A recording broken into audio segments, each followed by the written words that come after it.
Miss Andrews, are you okay? Definitely not. I'm actress Valerie Alline, and I play Amy Andrews in the new film, The Empty Space. It's okay. Everything's gonna be okay. A violent attack leaves her without her boyfriend, her home, her sense of self. Amy, like so many of us, suffers from mental illness. As she tries to get her life back together, she's haunted by terrifying visions that may or may not be real. Empty Space goes beyond the slasher and takes you deep into the void. We hope you join us as our film premieres on streaming. We also hope that not only are you frightened, but you gain some insight into a serious problem that affects so many people, including the filmmakers. I know how it sounds. What if it's real? The Empty Space, a terrifying new vision from director Andrew Hara.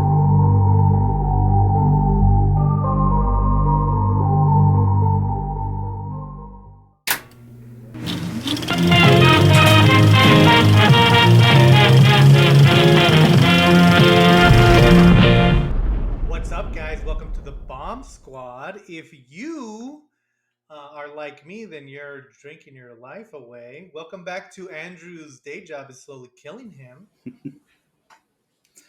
If you guys don't want me to die, which I assume you don't, go to Tubi.com. Watch The Empty Space, then watch the other two. You don't really have to watch them. You just have to have them on. Just kidding. Watch them. I mean, don't listen to that. WGA. I don't fall for your games. You're like, leave a review, but only this pre-typed review that I've prepared for you. Leave a review, but only this pre-typed review that says, I directed this movie and I think it's great. Welcome back, guys, to the Bomb Squad. We're down a playa. It's playa Hayden time, I guess. William is not here. He's like buying a house or something stupid. So yeah, welcome to the Bomb Squad. We've actually been doing better, which doesn't make any sense. Why are you watching these? Anyway, back to the point. We're doing good, guys. It's not a bad week for me. I'm doing great. So today we picked a movie that I've seen. That's a good introduction, man. We're a minute in. So today we're going with Ghost Dog, Way of the Samurai. I picked this movie because I really liked the preview and I was so hyped for this movie. And then I saw it. It was written and directed by Jim Jarmusch, who has directed a lot of movies that I can describe that way. It stars Forrest Whitaker. That's the only one that you guys are gonna know. And so yeah, Josh, why don't you tell us what this movie is about? It is about a ghost dog. He is a modern day samurai, and he's trying to reconcile the code of the samurai with his urban mafia assassin way of life. It's a little muddled. It's very stylistic, but basically he's like a hitman, but he's super honorable. Yeah, so essentially this movie's about this guy, this like African American guy, really likes samurai codes, and when he was younger, he was like he got saved by a mobster, and so he kind of decided to live his life as a samurai, and so he considers the mobster his retainer, and so he's not going to, or he does everything the mobster asks, and since he's a mobster, he asks him to kill a bunch of dudes, and since he's a samurai, he knows how to do that. So it seems to be a match made in heaven, but then Ghost Dog kills the wrong guy. Kind of. It's very convoluted. It's not really that convoluted. It's just like It's almost not convoluted. it's more like too straightforward to Yeah. be 2 hours long. Where like, Right. yeah, it's like I don't know, because there's a lot of good stuff in this movie. Well, see, but and let me say, when I was a kid, I was so hyped for this because I loved Forrest Whitaker. I loved. That's it. That was the only thing the preview showed. And so I was very excited for this movie because I was like, fuck yeah, I love samurais. I love Forrest Whitaker. I love dogs and I love ghosts. Can I think of any better things that I would like? And so then I watched it and it's kind of like, it was my first Jim Jarmusch film. And I was kind of like, what the fuck is this? Is he going to fight ninjas or what's going on? Like I was expecting more of a Wolverine type movie than than this type Yeah. of movie. But there's like flourishes of that where you're like, oh, that's like a really cool. Like I know the movie can do it because it does it a little bit, you know. Like Right, right. it's Well, and like that's the thing. Watching it again, I kind of like I took my, I try to ignore my pre pubescent. I don't know why I tried the word. My teenage self, pre pubescent. This is what happens, guys. don't keep trying. This is what happens. This is what happens when you live in both worlds between Mexico and America. There's some words you're just not gonna get. I'm like Ghost Dog. I'm a man of ancient religion. We do I sacrifice. I assume you speak Spanish as poorly as you speak English, though. I don't think that's the reason. Well, Josh is gonna have to keep assuming because he doesn't speak Spanish at all, so he has no idea whether my Spanish is good or bad. Maybe I'll learn to Much spite like you. much like the mobsters in this movie, he's a dumb jackass. And so yeah, I think watching it again, I appreciate it a little bit more. I liked it a little bit more, but it still could have been way better. I think like the thing is like Forrest Whitaker's character is so set and so good that you're kind of disappointed that this is the movie that's around him. Yeah, it's well, and that's it's almost where like there's just I mean, there's a lot of like the movie opens and it's seriously to give you an idea of the kind of movie it is. It like opens on like credits that are just like 5 minutes of just like overhead aerial shots of like the city, you know.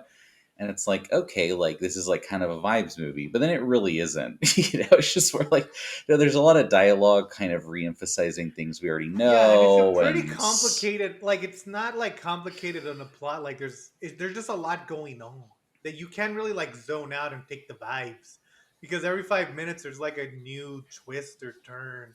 And so essentially the story is this: so the mobster who Ghost Dog refers to as his retainer has hired Ghost Dog to kill a guy. Ghost Dog kills that guy, and then the bosses are like, "Oh, we didn't actually want him to die. We just wanted him to like send him a message." And so because of that, oh no. The guy that they want him to kill is having an affair with the mobster, the main mobster's daughter, and the guy they kill is also a mobster. But she's not supposed to be there, but Ghost Dog kills the dude, and then she's there. And then right. they're like, oh, well, now that she saw his face, we can't like get away with it and say that it was some random person. So we got to kill Ghost Dog because we have to pretend like we're looking after her. Right, like a weird plausible deniability Yeah. thing that gets like broken. And so they're like, oh yeah, so we're gonna kill Ghost Dog, and then that's just what happens. Right, and it's like the guy's like, oh, I don't really know anything about Ghost Dog because he only like communicates by like carrier pigeon, and like Yeah. it's like, and it is kind of funny trying to see them like deal with this bizarre like clash of like his like feudal Japanese code and like the modern Right. world, you know? And it's Yeah, like because he doesn't answer phones. He just sends carrier pigeons like it's 19. right, so they're like chasing a pigeon around there and trying to like get the message on it and stuff. It's like that's like funny, you know. It's Well, it's see, like interesting. and it's interesting because there's definitely like, okay, so you have Ghost Dog, who's clearly this kind of guy from who wants to be in ancient times, who wants to do things the ancient way. Because it's not just that he like says that guy's his retainer, but he practices the art of the samurai. Like he's reading from the book that the samurais like used to live um, throughout the whole movie, and you see like quotes and stuff. So it is like Ghost Dog's living this old.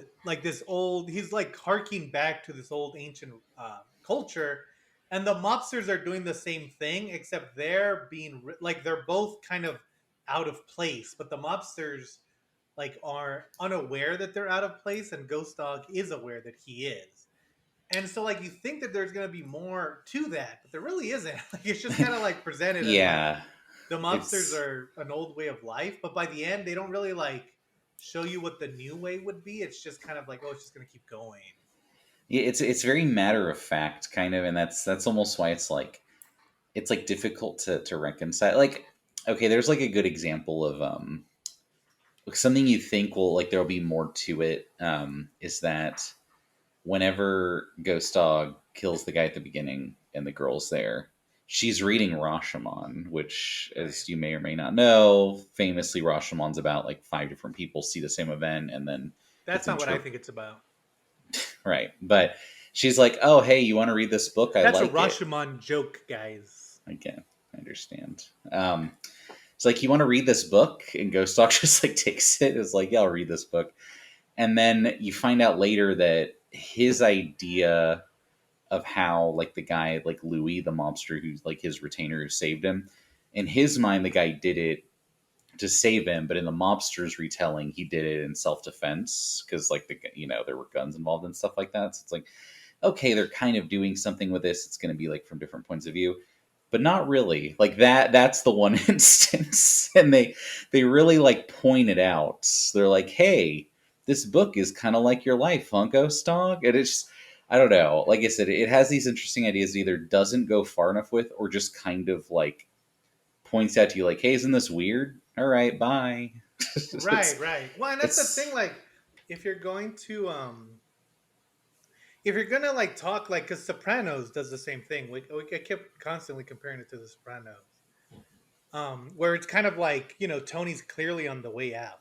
That's the whole thing that they're dealing with, is that this yeah, mobster thing that they've had for forever is just not viable anymore. It's almost like it's a metaphor, for not making the Saints of New York. But you like Sopranos deals with it in a kind of like, I guess they both, by the end of it, like we were talking about this today, it's kind of this thing where it's like it doesn't matter if Tony dies in that diner because he's gonna die. Like that's the whole point. Like he's not escaping it. yeah. And There's no good times left. yeah, his life is just constantly checking over his shoulder. And like that's kind of what this movie's about, but it doesn't really address it. And like that's not what it's about for Ghost Dog. And almost like they also have this weird like subplot where Ghost Dog's best friend is like this French ice cream guy who he doesn't understand. But then they're trying to make a point that like even though they can't understand each other, like the sense of community is so strong that they do. Like they're constantly saying, like, there's a scene where Ghost Dog's like, "Oh, I gotta go," and then the French guy's like, "I don't know what you're saying, but you probably gotta go soon." And they Yeah, or keep doing that, like, "Oh, here's how they communicate, even though they yeah, don't like realize here's it." how close they are, even without like understanding each other. They're on the same like page, and it's like, yeah, it's like Ghost Dog is like part of the like community, despite being this like living contradiction, and then the mobsters like aren't, and Right, but at the end, it doesn't really help in any way, or doesn't like yeah, at the like end it's if he just had been like saved by the community, it would have been like, okay, well, that's the community is important, but it's kind of like, no, they're there, they don't do right, shit. right. They kind of just watch like he kills a bunch, and to be fair, a lot of him going around killing mobsters is pretty cool. Like it's just Right. very kind of a well done thing. It's just very like a small part of the movie. Well, and it's also like the movie was scored by the RZA, and so there's a lot of like Wu Tang. There's a lot of songs by Wu Tang. The score is obviously like Wu Tang inspired. So it's a pretty cool. Like that's the thing. That's what I keep saying. Like Forrest Whitaker does such a good job as Ghost Dog, and he's not underwritten. Like if anything, he's perfectly written. And then the music's cool. Like the atmosphere's cool. It's just like the story. It's like I don't there's nothing Yes. that I can get there. It feels like you made all these funny, cool, original things to tell the most basic story ever. And it's just kind of like, why did you do this? Yeah, it's almost plotting because a lot of time you'll know where a scene's going, and then it's still like you spend 5 minutes in that scene of them just kind of talking it out, and it's just Right. especially a lot of the mobster stuff where they're like, "Well, we have to kill him." He's like, "How do we kill him?" I don't know, but we got to get him, and it's just like it it, And it like, kind of repeats itself a lot, you yeah, know? like there's a scene because Ghost Dog has pigeons, like he takes care of the pigeons that he uses on the roof. And there's a scene where the two mobsters like rush in and they find this Native American or indigenous guy, and he's taking care of them, and they're like, should we shoot him? And they're like, no, he's got to be black. And then they're like, well, better be safe than sorry. Then they're like, no, we can't just shoot everyone. And then they shoot his bird, and they're like, hey, you better shut up, I'm a mobster guy. And I was like, oh, that's a pretty cool scene because it kind of shows that the mobsters are looking for him. But then, and eventually they do find him. But in the middle between finding him and that first scene, there's another scene where that exact same thing happens, except now it's a random black dude. And they do Yeah, shoot him. And it's kind of like, what did I get from this that I didn't get from the other scene? and then another scene where he's gone back and they've killed all his pigeons off screen, And and that's what it's I'm saying. just Like, then there's the third yeah, scene where he goes and he kills all his pigeons. But it's not like Ghost Dog finds out that someone's been killing pigeon men. It's just kind of like we see those two scenes, then Ghost Dog finds it, and then he goes kills anyone every way, so it doesn't really matter. But it's kind of like, what am I supposed to get out of that second part? Like, Right, no, yeah, yeah, it's like it's restating what you already like got, and it's like have one or the other, not both. And yeah, right. it's like a strange. See, like, and then It's there's like a scene at the beginning where like Josh was saying, like he meets a girl and she says to read Rashomon, and then like at the very end, once he's dying, he like tells his retainer, he's like, "Hey, you should read this book. Tell me what you think." And then he dies, and then he goes back into the car, and the woman is like, "Oh, that's my book. I lent it to him." And then she goes, "You should read it." But then there's a scene in the middle where he meets the girl again, and he's like, "Hey," and she's like, "Hey, did you like the book?" And he's like, and he doesn't answer. He just leaves, and it's kind of like, what the fuck? Why did like it would have been so much more poignant if they see each other at the beginning and they see right, each other at the just end, and this whole yeah. fucking situation has been about them, but they don't ever even meet again. But instead, it's just kind of like nothing. Like it's just there, you know. Yeah, I don't, it's very frustrating. Honestly, it's funny too because we just did, I don't know what order these are coming out in, but we just did Unhinged, right? And I almost feel I like don't know what order. yeah, that, but like singing it. Um, Unhinged would not be better by being 2 hours long, and this movie would be much better if it was 90 minutes. Like if he'd found places to cut, just kind of like really like get to the point, and you'd have been like, oh, that was great, you know? Right, right. I think it like well, see, and that's the thing. It's like, oh, maybe it could have been a good 90-minute thriller, but it's like I don't think that's what Jim Jarmusch was going for, and I don't think he knew what he was going for. I don't know. It just feels like, what is this? He's like figuring it out. Now, to be fair, I've only I don't know. seen. I mean, it looks cool. I like that Ghost Dog has things that apparently are real to like start a car. Yeah, that's like it looks like a garage door opener kind of. Yeah. He Apparently, just it's holds supposed. it up. It looks fake, but it's real. Oh, really? Yeah, I think out of Jim Jarmusch stuff, I've seen only Devil, the zombie one with Selena Gomez, and then I've seen other ones. Didn't we see Coffee and Cigarettes based on your recommendation? Well, that's I've seen it. I think that's the only one I've fully Yeah. Okay. seen. Now he's backtracking. But that's the same thing where that movie has about like half good ideas that all go on a little too long. You know, it's just like See, and he you can't know what's help funny? himself. I saw Only Lovers Left Alive. I've seen Broken Flowers, which I also did not like. But I've seen Only Lovers Left Alive, which was Tilda Swinton, Loki, Tom Hiddleston vampire movie, and I like that movie a lot. Even though it's kind of the same thing, except in this one, like you have Ghost Dog and you have the mobsters, but everyone else is kind of normal. But in that one, since everyone is a vampire, like he really had to create a world, Hmm. and so like that one to me works better because they're just kind of hanging out, but you're hanging out in this cool vampire world, you know. Yeah, Where in there's like this a one, stylishness to it. yeah, like in this one, 90% of the time we're just hanging out in our real world and nothing's happening. Like Ghost Dog just walking down the street talking, you know. And so I don't know, like, and I keep trying to think of like, oh, maybe he was trying to talk about how the old world has to be forced to be pushed out, you know. Well, But and I really do wonder because we're talking about The Sopranos, like how much of that is just us thinking about The Sopranos because these guys are such stereotypical mobsters, you know? Like they're very cartoonish, and they literally watch cartoons throughout the whole movie, and yeah, yeah, it almost which again, it just kind of feels like I don't know. It just kind of feels like what is again? I like they're showing them, but like here's the thing, and here's what makes it I think so confusing to me is that the way they portray the mob stuff is like kind of gross and sad and depressing. You know, like these mobsters kind of got nothing. Like they do nothing. They just sit around. They don't ever have anything fun.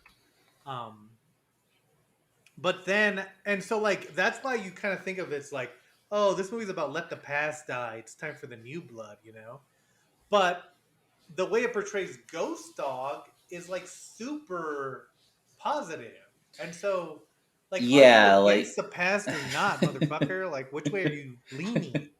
well, I mean, you also like contextually have to think about this was 99, right? And I Yeah, almost think like at the time there was this thought that like we had reached the end of culture. So it was less about like we need a new thing and more like yeah. how's your reaction to the crazy modern worlds like that's never going to change. And it's like Ghost Dog reacts by like pretending to be a samurai, and these guys just try to hold on to like a different past. I don't know. And I guess that is a It's good way to look at it because then, like, throughout the movie, they meet other people who, well, and it's weird. I guess if you look at it like this movie's about the importance of culture to your identity, but not really anything else. Because, like, throughout the movie, they meet other people. Like, at one point, they meet this Mexican guy who's building a boat. And they're kind of like, how are you going to get this boat off? And they he's ask him, it's like, building it on a roof, he's which building on is a roof. cool. It And looks they're like, how are cool. you going to get this boat off of that roof? And the Mexican guy is like, hey, I don't speak English or French or whatever they're speaking to them. And he's like, I got to go back to work. And so, like, it's kind of this thing where that Mexican guy is probably never going to get that boat in the water. I mean, he's in a poor neighborhood in the Bronx. Right. But that's not the point. The point is that he's doing it to do it. Like, he's holding on to this bit of himself, I guess. And like, you look at it and it's kind of like Ghost Dog does the same thing. Obviously, the mobsters are obviously doing the same thing. Um, and there's like a couple of people who do that throughout the film. And it's like, this is the importance of culture. But then again, when you're also like, when you have the fucking avatar for this living back and holding on to your culture, and then you murder him because of that culture, it's like, well, what point are you trying to say? And then that's not Ghost Dog's culture. Like, let's be real here. Right. There's a completely different culture Yeah. than him. He's just adopted it, you know? Let me ask you that, and maybe it's just one of those things where like they don't really ever say it. Do they explain why he's a samurai? I'm like, maybe I'm just bad at like paying attention to movies, but I almost feel because they kind of they imply that when he was saved by that guy, he wasn't a samurai yet, and then he becomes one. But they don't really give you like why he latched onto this in Yeah, such a okay. So, specific way. and which is so funny because here's how it happens. Like, you show, they show Ghost Dog and they're like, oh yeah, this guy saved me, so I became his retainer. And then they cut to like young Ghost Dog when he's getting saved, but he just looks like a regular dude. So it's like, okay, guys, but and then like the mobster even says like, oh, I saved this kid one time, and then like years later he came and he called me his retainer and he said he would do anything I wanted, and it was like, okay, but like, are you gonna talk about how Ghost Dog became Ghost Dog? Like, what was his Right. deal Okay. So, before? so I didn't miss that. It's just not there, right? Yeah, it's Okay. just never explained why he It's does just that. very like here's who he is, which it's like that's fine, but I am curious how they arrive at that point. It's also funny because I remember buying this book and being like, "Oh, this is gonna teach me how to be disciplined," but a lot of it is just kind of like boring nonsense about like your master is always the one in charge. It's like, hey guys, I already got a job. Um, I mean, that's like business guys try to be like, oh, I've read Sun Tzu's Art of War. It's like, right. really, you get a lot about how the enemy shouldn't attack at night because it's too dark. Come on. Yeah, you're really gonna use this lesson about treetop formations when you're at the fucking Wells Fargo stock trader thing. um, I don't know. It is very strange, just kind of like what it shows and what it doesn't show. There is that one scene too, and I've seen this movie before as well, but it's been like 10+ years. Totally forgot about the bear hunter scene because it almost feels like it's from a different movie. You know what's funny is that the bear hunter scene is the reason we watched this movie because I was on Twitter Oh, and they really? showed that bear hunting scene and I retweeted it. And it was one. I remember it being like a really cool scene. It is a Um, really good scene. Like that's and see, and that's why, because like, okay, so in the movie he meets these two bear hunters who killed a black bear, and he's like, what? Like, he's like, oh, is it bear hunting season? And they're like, no. And then he's like, oh, so what are you doing? And they're like, oh, well, we killed him because like when you get a shot at something like this for rare, you got to take it. And Ghost Dog is like, oh, so you kill him because they're rare? And he's like, and then they threaten him, and then he kills them. But he's like shoots the dad. He's already killed the son. He shoots the dad, and the dad's like, or and he tells the dad like, oh, in ancient cultures, bears used to be considered equal with people. And the dad goes like, well, this ain't no ancient culture, pal. And then Ghost Dog tells him like, oh, sometimes it is. What you assume is the theme of the movie. But like the ancient culture, if anything, it killed the Ghost Dog. It got him dead. Like at the end, he doesn't even load his gun because it's his retainer who's been tasked to kill him. And so Ghost Dog literally just walks down and they shoot him. He can't And raise a hand against his retainer. He can't raise a Yeah. hand against his retainer, and so he just lets Right. himself be killed. And so, like, if the point is to say that culture is important, I guess it's also being like, don't do it too much or you'd get caught. Well, I was reading up about it too, because like I said, I'm not trying to just be like the film bros who don't understand shit. But it's just Jim I mean, Jarmusch is that like, boat has sailed for you a long time ago, buddy. but Jim Jarmusch is just like, oh yeah, it's just kind of about like violence. It's like, is it about that? Well, see, and I don't guess know. I don't It know. kind of is about this, like, if you and see that's the thing. It's like if you look at it as a thing about violence, how violence keeps going. It's like, yeah, that kind of works with Ghost Dog and their ancient cultures. Like these ancient cultures of violence are still around. They're still doing the same bullshit. Like they're still just gonna kill each other eventually. But then what the fuck is going on with that Mexican in the boat? He wasn't trying to be violent. Or the French guy. Or the girl. Or like half the stuff, you know? And then at the end, Right. like so Ghost Dog meets this girl who's literally not important at all. And then at the end he gives her the way of the samurai. And the last scene of the movie is her reading a quote just like Ghost Dog would. But it's kind of like, I don't know. I think it's supposed to be like this empowering thing. Where you're supposed to be like, oh, the legacy's gonna carry on. But I kind of saw it as a depressing thing where it's like, man, I hope that girl doesn't get killed like Ghost Dog got killed for no reason, you know? Yeah, no, it's like I said, it's very like it has this idea about violence that it doesn't really apply to like half the movie, or it has this idea of Rashomon that it only like kind of has in this one small like part, and it's like, I don't know, it's like it has 5 themes that it could be about, and it's like about half of them are about, I don't know. Yeah, it's kind of like the same thing happens in The Dead Don't Die, where it's like the whole movie's goofy as hell, but then there's certain parts where they like want you to be scared of the zombies, and it's like, well, you've made them into jokes like this whole time, so why would I be scared? Or like that's the problem. Like there's like a scene in that movie where they like comment on the fact that they're in a movie, but then later we're supposed to feel bad if they get killed, but it's like, well, you've taken all the stakes out because it's just actors. Oh yeah, like kind of like that movie Rubber, where it's like you can't have a plot after after this, you know, What after movie?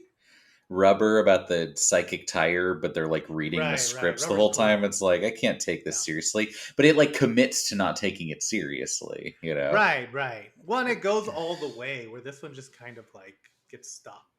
Yeah. But yeah, I think, I don't know. I would check it out. It's unique enough. Forrest Whitaker is a badass, and he should be in more stuff that's not Star Wars related. It is Yeah, I cool. think He is really like, he is not aged like at all in like 40 I know. years. If anything, the only thing is he's gotten a little bit more fit. But yeah, I would check it out, see if you like it. Tell us what you like. If you like this movie and you have a completely different take on it, let us know in the comments. Just don't do it like that dick who yelled at us about fucking Perfect World. And did someone really have a lot to say they're about a perfect world? They're Mormons, and it's about Mormons. And I was like, well, even if they are Mormons, he gets kidnapped right away, so who gives a shit? I didn't say that, but if you're listening, you heard it. And yeah, remember to like and subscribe for more Jim Jarmusch hot takes. Yeah, and also like again, I don't want to disparage that person in the comments. We will like if you write a comment, I'm 100% willing to engage with you or see what you think of movies. If you have a different take, we're always willing. But if you kind of come like that, where she was like definitely calling us morons, which is okay. Like you can think we're morons, but if you call us morons in the comment section, I'm not gonna reply to you. Of course not. And then I'm gonna talk shit about you when we're reviewing Ghost Dog, and we need to make it a 30 minutes. This is also But like yeah, this. I do really do miss William on this one, because I just feel like he'd have some crazy take. I on know how this William is, would like, have the some most fucking important hot takes movie. on this bullshit. Yeah. But yeah, no, I think Ghost Dog is worth watching. I mean, I own it. You know, I obviously like a lot about it. Every once in a while, I'll try to rewatch it, or I'll find a clip on YouTube and be like, I should watch that movie again. So it's not like the worst movie we've ever done or seen. And I think if you found something from it, You probably did. You know, it's so open to interpretation that I bet you, if you liked it, there's probably a reason. You know? Yeah, no, and I think too, it's just one of those. It's almost interesting because like if you describe the movie like Forrest Whitaker is like a modern day samurai, like soundtrack and score by the RZA, all that, it's like that sounds amazing, and you're like, yeah, it just doesn't quite come together that way. Like I it's just know. very, it's like less than the sum of its parts somehow, And despite all the parts being pretty good. You know. I wonder if they hadn't have had cast Forrest Whitaker, because he's such a presence that you almost want more out of what he's got to do. And I don't blame him. I kind of blame the writers. And so like, but I wonder if it was like an unknown, just kind of like everyone else, would I have been as annoyed with his character and the fact that they don't do anything with him? I don't know. Interesting thing to think about Yeah. as we turn this off. So next week we're gonna have more guests. I know you guys love guests, so guess what? You got it. And then we're also gonna be doing look for our Halloween stuff. Do you guys like The Exorcist? Do you want us to talk about The Exorcist 5 times in a row, which is essentially all remakes of the first movie? Well, you're in luck. I don't even 'Cause want we're- that, but I'll we're be gonna- here. We're gonna do The Exorcist. Unless I change my mind. We're still September 6th, so who the fuck knows? Okay, maybe we'll do The Empty Space 5 times until you guys fucking watch it. Who knows? But yeah, I don't actually. Tubi.com. I don't even know. I haven't gotten the numbers yet. It just came out. I just like to say. But yeah, continue watching The Empty Space. We have some fun stuff. I'm hoping to have a Halloween short out by Halloween. Go check that out. We should have our RoboCop video coming out soon. I might do a recommendation for Halloween deep dive just so you guys can have something fun to watch. But yeah, we'll have some stuff. My whole life has fallen apart, so who knows what time frame it is. Maybe that got a little too real for you guys, but I'm hoping to get it up at a reasonable time. Who knows? But yeah, come back to the Bomb Squad next week where I'll hopefully have things a little bit less revealing. And check out Ghost Dog. Tell us what you think. Don't be mean. Hey, Our whole thing is not being mean. Is Ghost Dog your favorite Jim Jarmusch movie? I've only seen 2. No, I think it would be Lovers Left Alive because I really like that movie. Okay, so you'd push that into the top spot. I'm just curious. Yeah. Like I said, I've only seen Coffee and Cigarettes in this, and like 10 minutes of Patterson, and I was like, all right, I get the gist. Oh, I saw Patterson too, but I don't even remember it. I just remember people being like, "It's a good movie because he's nice," and it's like I've seen that movie. Okay, I don't like it. I don't like movies about nice people. I like movies about scumbags. Like that's why we're gonna do The Exorcist because that girl was a dick. Yeah, take that, Reagan. Take that, 9-year-old dumbass. Maybe we don't get caught by the devil next time. The real question is, what was she doing? Anyway, back to the point. We'll talk about it when we get there. Yeah. Thank you guys for joining us. Go see the new Exorcist. No one's gonna go see it. Who cares? And then we'll see you guys next week on the Bomb Squad.